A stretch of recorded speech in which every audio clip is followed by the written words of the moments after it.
mais c'est yé popol nani mupasu là alors nani na mboka na biso pour mo juger ba journaliste kasi ava journaliste belo ni asala na Congo na mboka na biso parce que ya boka ngunda na poto alors nani pour mo juger ba journaliste est-ce que y a un niveau ya Israël Mutombo kasi ça la émission ya ba asala émission maza nani na mboka na biso lo ni asala poto na boka ngunda na poto Israël Mutombo za muto sa fierté ya ba journaliste na Congo. Vous comprenez? Il y a un droit de juger les journalistes pour avoir un logo dans le monde pour avoir un logo dans le monde. Est-ce qu'il y a ça problème qui est dans le Congo? Donc ça m'a sur le ma vie internationale. Vous comprenez? Nga batnu zo ba Luanda ba vena wana ba masana ba yebi kiye gelo ma international. Prince bakali ngana kamana oteza mbasuka. Donc lelo na kebisio parce que déjà la pesi d'aba ba tout ba vidéo tout ça pas mettre trésor ka bongo ça na so megisu na kombo na eza mbasu ko tanga ba kombo na ba mission na o sala wana écrire la bino sangani na ngana masa vinote aya me fali pour patunier on a mis à part yo mais misani o mo keto beta zo venir na ndenge mo boue fala répondre à bina filé mais biso na bino ba doit la biso bikete c'est héritier wa tala même azo beta makasi na Congo. Est-ce que Ferrego là azaki obligé ya royer banana ketchup au Congolais va sili qu'il il fallait pas à répondre bon est-ce que azaki obligé te mais na moi notre réaction Robino est-ce Robino peut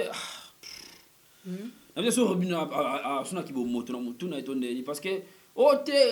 a gafé mais est-ce que baye ba moi ça muto za mobile na ye vous comprenez faire quoi là droit ba na ketchup te tonga bi na ebiete tout à fait normal parce que moi c'est ngam na yebi so moi ça moi c'est que na yebi bena moi ça il m'a fait très bien mais c'est que yo mana moi ça entendre bêtise donc il a eu de passer et ça va bêtise donc il y a rôle ba bongote assez logote parce que hier ma question oyo il va poser faire rigola hier on pose jamais faire il fallait pas ouais le roi ngamo pe na yambi on tout na afinga PD za PD oza mukala to oza nani l'international gelo ma vipi mais bakali ala mutu mo boy asola ko amo sola kofi ba ketch na tongo amo sola kofi ba ketch mais ça musala bafuta kembo ah bon mais ala koni fa titia ko sola ketch ba kofi ba ketch na tongo mais mo boy no sibi sola ketch to prince bakali ngana kamba na hote cher ami internet na pesi mbote bisika bozali bozabo en direct ya Flairmont HD ya Dembowimu moi ça mandefu azalaka moko na Paris lilondo webika ke émission na biso ya tola musanga solo mboka yo to yeso na masolo ya sika na kati ya plateau na zanga morote na zali susu na invité mususu ya sika mutasika azali mutakala mais mutasika pas là parce que la première fois na yamba bo découvrir aza confrère ami collègue donc tout sous la naie tout à l'heure par rapport à l'actualité ndenge yutuko le kana semaine l'autre déjà samedi actualité ya dynastie ndenge zo ki évolution nango actualité ya Ferrego la ndenge ya uteko sala émission et pasango actualité lisusu na bandeko na biso misusu ndenge ba répondre Israël sango est-ce que ba répondre bien to ba répondre mabi ngana sala analyste mais analyste azali donc voilà on a ça déjà bonsoir Guélor ma vie bonsoir Dembowimu bonne santé oui c'était normal quand on moni quoi. Donc voilà ba fan ya Flairmont HD nde bomu na plateau nazanga morote nazana Guélor ma vipi dans za mutasika la médiaté mais le rôle za première photo ya mbaye moi parcours ni moi mukiende ngi na se retrouver la carte média et ça la moi bien pour torota na kati ya CG na biso on se retrouver la carte média ndenge bon Guélor ma vipi d'abord bi grand international et naza manager je travaille avec artiste belé et na rôle comme on se dit de les cas et maintenant je travaille avec l'artiste musicien Patrick Beckham l'aide du maître la PCMO de place à Zali déjà et puis voilà Guélor m'a fait par la chaîne YouTube Guélor m'a fait international TV tout ça déjà va abonner à Zali et puis quoi et puis voilà. OK merci beaucoup Foma ndenge ya koya déjà na plateau ya Flairmont HD merci na confiance donc pour te la série na biso liboso ndenge mona ki dynastie par rapport à 5 ans et absence il y a 100 albums oyo Ferrego là azalaki nango lelo ya libiso dynastie premier volume jugement no ezandenge en tout cas Ferrego là artiste oyo ko ya fait d'abord parce que les artistes qui artistes les plus combattus RDC l'internet tout ba finga Ferrego là tout boy ba bébélé soit qui na mobile ya solo te mais a votre va peut-être toi qui Ferrego là j'ai des nia tiki musique et il fallait la poteau, ni artiste pas fan mais tout le monde était artiste a travaillé pendant 5 ans en absence dans le terrain mais là peut se disque mot très positif quoi. Mais dans 5 ans là ça qui n'a pas contrat on doit mettre un concert. Non, on a un concert mais on a vu que disque na marché les artistes et dans l'actualité ma casse il a été tika pendant 5 ans donc c'est pas facile quoi. Donc au tout début chose n'est pas finga qui fait rigolo à côté mais tant tout le monde a été disque na marché rien à dire tout que minute yem takanye actualité quoi. Mais yo pe na début il y a dynastie vous avez pe na moi critique mais na kamo lelo balobe changer. Non en fait moi bah baté moi ça fanatique ni Ferré ni Fali ni Sorinani ça dit fanatique amoureux à bonne musique je suis amoureux à bonne musique ceux qui tout ça la critique ceux qui tout comme ça côté tout comme ça côté somme de salim ça est très bien tant faire boire qui là nous boire qui avec le rumba trap tu veux société mais faire rigolo là que début wana atiki rumba bu d'habitude tu vois qui bongo akimi wana et après toi tu mon ba tu tant même cette dynastie mobimba tu senti que tu as faire rigolo dans zone c'est au demba au toyebaki vous comprenez donc ça va bon c'est que ça la critique na ndenga beto sala beto finga en été o lo ba tout le monde va chronique fois tu va moya tam so ba pc mbongo mtakinganda ya fingi ya lobibu mais ils sont bon et puis voilà. Sur idéologie wana ba chroniqueur na ba chroniqueuse ba comment na on a ba journaliste ba soit disait ba diplômé il y a communication idéologie na ba comment na ba parti pris il y a on sépara ka ba musicien wana quand ba professionnalisme mais bah c'est un moté parce que un vrai chroniqueur faut ça au milieu du village tu vois faut autant la musa bo sala c'est ce qui top produire c'est tout ça critique na ndenga normal mais comment le était muta boy ba pese mbongo fa finga ki ngandi ya su to bebisi musa ba bebisi musa to ba ke ba bebisi musa na ba ki chroniqueur te do ba juste comme ça ya parti pris muta boy donc tout ça musa parce que to comme combattre artiste ba propre artiste biso congolais au lieu de la bango mais to comme combattre artiste sur Congo. Donc autour des avenants m'a bien makasanga surtout on a na télé no tabongo au moment mutumo bo filmer mutumo ka mela diam makasi chroniqueur moi yé afinga neti exemple héritier Watanabe alors ça fierté la musique congolaise on s'en prend donc autour on a pena donc ba be ici musala ba on faut ba make un peu ko bogisa autour on ça va bien quoi. OK tout le monde a fait rigoler au Tchouboleka pas Israël Sango. Tout le monde a telle émission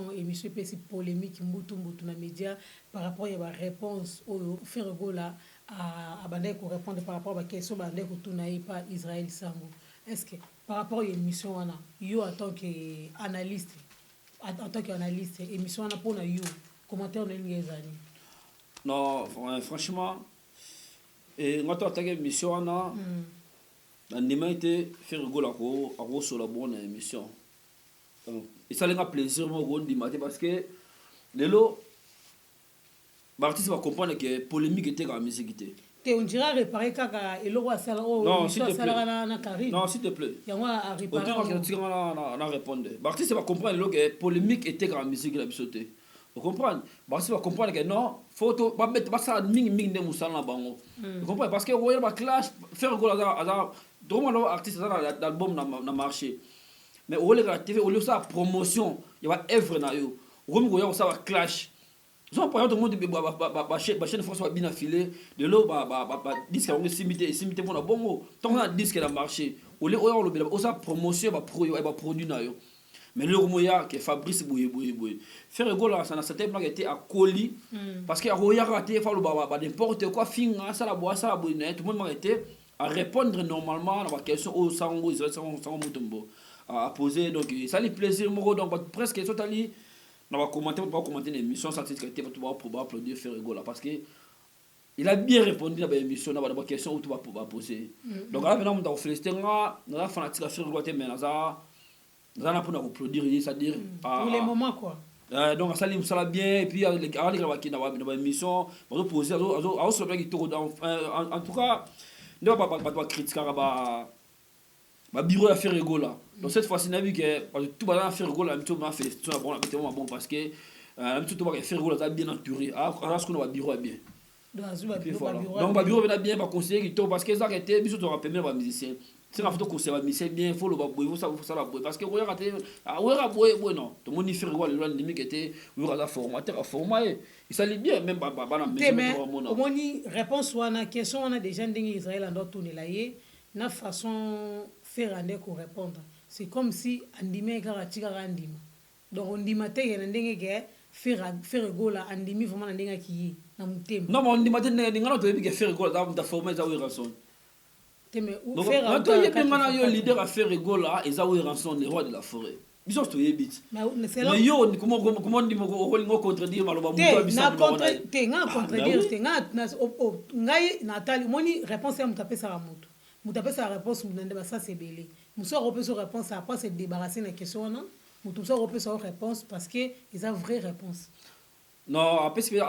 faire asoli na pembe faire gola asoli pembe parce que to biso lo o bibi na mundo na to batika o yo imaginer tu comprends parce que on a le besoin de nga ngala tele ati ngala ndo tele yo tali même de bino mundo na bino mundo yo ta yo faut o yo ki bino mundo faire gola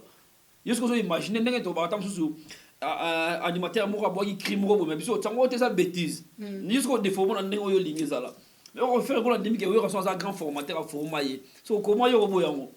robo yango te faire gola to mo ke te à répondre à question ba tout même ba fali pour pas featuring non so biso politique ba mbongo na ba oyemba to ba tout ne su ke te ce qui tu m'as répondu très bien qu'il fallait aussi fierté musique comme moi ça bosser et puis voilà tout le monde ah ouais donc tout le monde a polémique non bah le retour de la musique absolue Congo wana et puis voilà mais wana yo peut-être la réponse na yo mais otala na yebi kolandaki analyse ya Migeni mana Popol Mupasula olandaki bango très bien du début à la fin tout le monde est à Paris à Moustapha dans Paris olandaki bango vraiment pour na yo vraiment ba propos na bango ba tenaki vis-à-vis à Israël bo azana manque ya professionnalisme mais ça y Popol nani Mupasula azana na mboka na biso pour mo juger ba journaliste kasi ava journaliste belo ni asala na Congo na mboka na biso parce que ya boka ngunda na poto azana ni pour mo juger ba journaliste est-ce que y a un niveau ya Israël mutombo kasi ça la émission ya ba asala émission azana ni na mboka na biso lo ni asala poto bona boka ngunda na poto Israël mutombo ça fierté ya ba journaliste na Congo. Vous comprenez? Il y a droit de juger les journalistes pour et logoté dans mon abisso. Est-ce qu'il y a ça musala problème qui est basé na Congo? Yé popol mo passer aux olo bala olo bana. Non, bon basala ko ba mu kala ya fali ou ba ya arrêté zombongo sala bo ça. Bref, on est les gars, ayamba fali pour pas d'émission na. Atuna fali pour pas. Soit ça ben un vrai professionnalisme dans lobby. Ayamba fali pour pas tunye on a mis à part yo mais misani au mo que to beta zo ben na ndenge mo robou. Fallait répondre à bien filé mais biso na bino ba doit la biso bikete c'est héritier wa même azobe ta makasi na Congo soit la marqué muto a bikete professionnalisme non marqué ça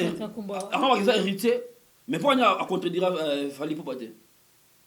vous en point donc ça va tout mo boye na ye na muta yamba ki ba to kete ba bato ya ke veneni soit yambie pe alors était tout na mais ils allaient moto mo ça complexité soit il y a même chef de l'état au moins retourner ma question aux autres pas naïe et puis on ça briefing pour c'est l'émission et tout n'a boy on s'en prend donc et l'autre thème va connaître bon faut ba journée ça faut tirer et puis hier vous passez là vous passez là royauté aya lo bagete on ande na za boy faire émission na salité boy te bibiso nyoso en minute yo boso la politique ça il y a le passage obligé pas artiste musicien pas remplacer ni RTNC en fait pas politicien vous comprenez qu'il y a émission mo ya salité bo faire rôle émission mais ça va connerie vous comprenez donc problème boso la fois tika moyen le ils ont bêtise ils ont bêtise donc il y a rôle bon côté assez l'autre parce que hier ma question oyo ils ont poser faire rigoler hier on posait jamais faire fallait pour pas tu vois donc faut respecter tout ça ça bien bon on va dire un va fali va dire un nani tout ça mais ils ont tout ça bon tout au milieu du village totalement que de côté là et puis voilà quoi. OK, merci beaucoup. Avant tout comme dans tout de rechuter avant tout vraiment avant dernière question na biso ngana tout nos questions robo parce que la Congolais tout va bien OK wenge basangisi wenge bajibe bamanda babengi ba Emilia kuta kitaka la mingi te le 27 à Paris bazo kita ba ya kin bazo zela ba ya ba poto ba libanda mpona yo initiative wana producteur azwi mpona kosangisa wenge wana? Donc en tout cas mpona nga to namonaki Amadou Jabiri, Ranson, Jibin Piana, Didi Masela, Mwakazi, Blaise Boula, Ale Makaba, ça allait bien bien parce que bah te belé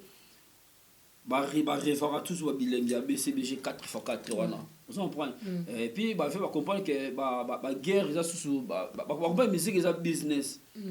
Bah on ça no ba yena batana on attend faut achaper ba so sing ba ça la pose business. To ba kuta na ba zui elo batina projet bana ba dame. Vous comprenez? Donc ça li bien makasi.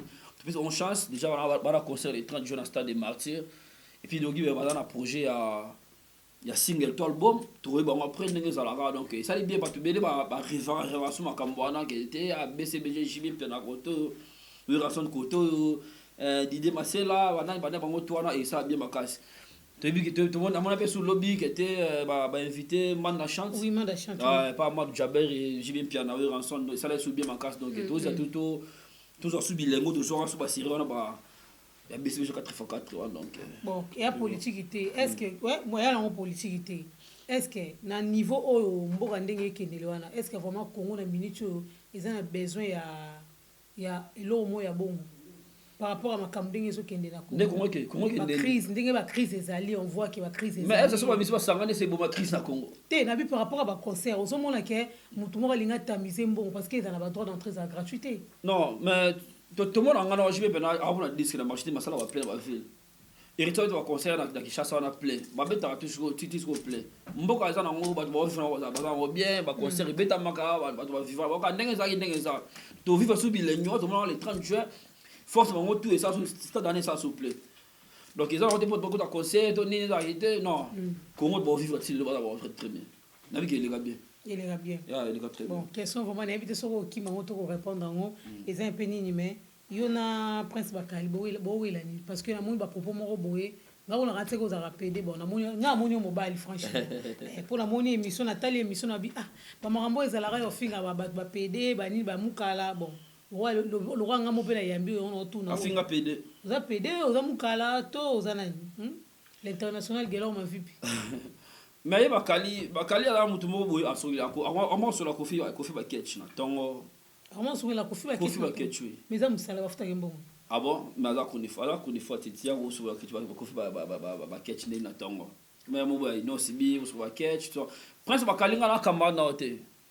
Bakali na kamba na hote nga na gelo ma fentrance oyo yebi. Donc ça première fois dernière fois na dans le makambo na TV parce que va tenir ba vidéo na yo so ça ba émission so ba gelo ma fi nga na Mario te la ni ozo ba na poto do so ba yebinga. Maintenant kamba na hote. Déjà la soirée na maître trésor kabongo déjà ça on s'en a partir qui chassa so tangi su kombo na ba émission na yo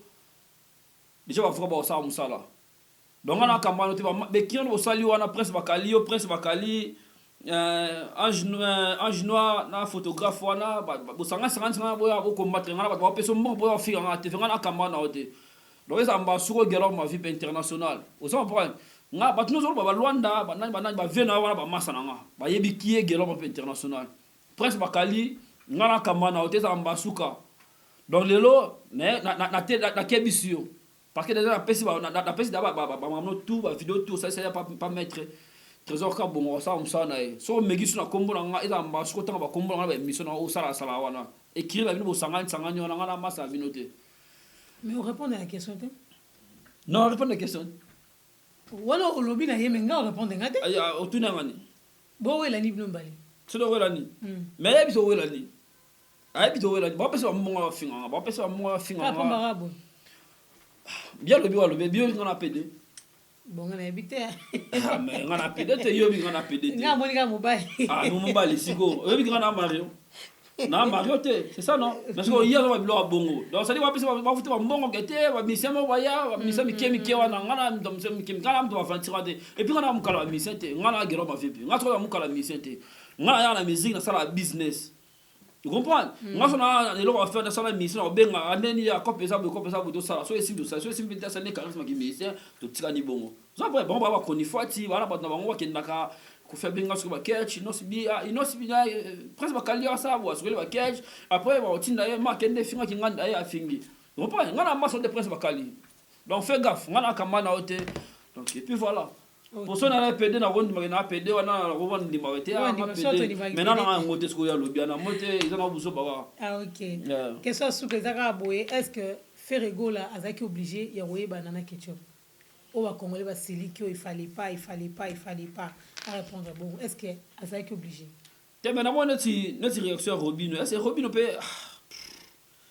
bien sûr Robin a son qui bon moto na moto na étonné parce que oh te a gaffé mais est-ce que voyez par moi ça moutabi moi ça moto ça mobile na ye. Vous comprenez? Faire quoi là droit va na ketchup tu t'en bien na ebiété tout à fait normal parce que moi c'est ngam na yebi so moi ça moi ce que na yebi ben moi ça il m'a fait très bien mais c'est que yo mana moi ça entendre. Vous comprenez? Donc on répondait très bien na yebi na ketchup te. Pour yeba tant on répond que tu na yebi ba sous question là c'est oui vous comprenez tant on a yebi webi na ndenge nini ma mbese belé yebi ke bana banda lungo ma belé donc ils ont une longue histoire tant répond que na yebi te répond que bien et tout le monde qui ba émission botami po ka ba bi que émission faire rigoler go bota émission souté mais émission faire rigoler tout le monde qui va te ba sokoli ba là ti ba ça émission ba répondre ba ça ba droit de réponse voilà. Vous savez, donc tout à fait normal sur la yebi non que tu as bien été pour moi ça me tout d'abord que ça me baille. OK. Merci beaucoup vraiment. Donc voilà. Merci l'international Gelor ma vie puis donc voilà. Comme vraiment na souka émission na biso émission o ezaki bongo réaliser na Willy Kunda. Willy Kunda bini bongo yebi. Ya Willy Kunda donc bambote sur Ozali aimer dollar bambote pe sur Ozali Nasi Dumba la reine des rois ba on surtout ba soutenir Dembo Wemo na bolingo ya solo. Donc Nasi Dumba sur Ozali na peso bambote sur Ozali Samso Samagora charge Arando bambote sur Ozali à mon fils chéri Edvika Bongo latéral na maman na ngana linga mingi maman Jo Sabina Masoda bi ma commandant respect il y a no chudi peso bambote sur Ozali yelo ma VP donc poto kabwana ngana yo moi 2-3 personnes au balinga l'international obandimaka opelisusu nga pesaka na peso pesa na la joie mode pichuna ala mbongo fort na Paris yesolo yebta simba ser to à Paris ngandima pamba te asimbi nga te pardon te on a biso na pesi yo ye opesi nga ye pour nous te na bi ko tele miso la joie mode pichuna parce que to Paris la kibona la joie armado la joie mode pichuna ya pichuna la joie mode pichuna anniversaire na eza faut appeler wana fêter ba shege ba place wana donc kabulaka mo kwa ngama nini ye tara muta andimi a fêter na ba shege wana on sa gâteau ba bilo ki ya na bango abeli na bango et puis donc joyeux anniversaire la joie mode pichuna demboembo otama tembe dia ma tembe to dafo tegaza tembe faut tembane vidéo faut bengi maboete nini les gars ko to sala dia po asa mystique la joie mode comment kombona on kangi kombo la joie mode pichuna émission ko mani mate alengi ba ser to mona na Paris na la solo asa wazali oh mais no tu wazali na bina yo mana bina yo na ndima de pamba te so ndimi seke na bisu yo na ndima de pamba te po ya so bengi maboye ala mystique na bisu on point la joie mode pichuna joyeux anniversaire encore donc les 30 avril donc on fêter anniversaire na joyeux anniversaire na pso anniversaire na plateau na demboembo donc mais faut au bien pour ça moi bien pour ça dans la radio na bigo trop donc et ça là les 30 choses aux disponible aux alors et ça c'est bon quoi donc la joie de pitch on là fort allez passer top par là on sombe la mala ngasika nozala na pesi Soraya blessing wa bana Gerline bango moi so bokinga père blessing Gerline donc va petit na bango na za bango Patrick Beckham l'a dit maître na pesi bambote belle place azali donc tout le monde merci maman Sali makambo nango donc rien à dire je reste Peugeot et puis voilà quoi donc bambote en tout cas pesa bambote bango pour OK merci na baona surtout Hollanda émission merci na les padres pour la dynastie franchement bravo coup de chapeau félicitations et belé félicitations à base biro ba gaulois donc bosali musala kitoko bokeno na rythme wana et ozala bien et on a bureau pour on a déjà Freddy Matete nazomona Yves Bonga nazomona Orly Gola nazomona Thierry Gola namoni lisusu fils kelele donc namoni donc boza tellement ebele boza tellement sona bandi liste yawa ezamulai makula blonde ya bajogo ale manzala mon premier ali Tokyo papa ema ekanga kaka donc tokutani bongo mbala sima bo bobosana te kosabone na Fleur Monde HD, boaime bopartage émission na bino ya tolamusa masolo ya mboka na kati ya Fleur Monde HD. Tokutani bongo mbala nsima. Merci beaucoup.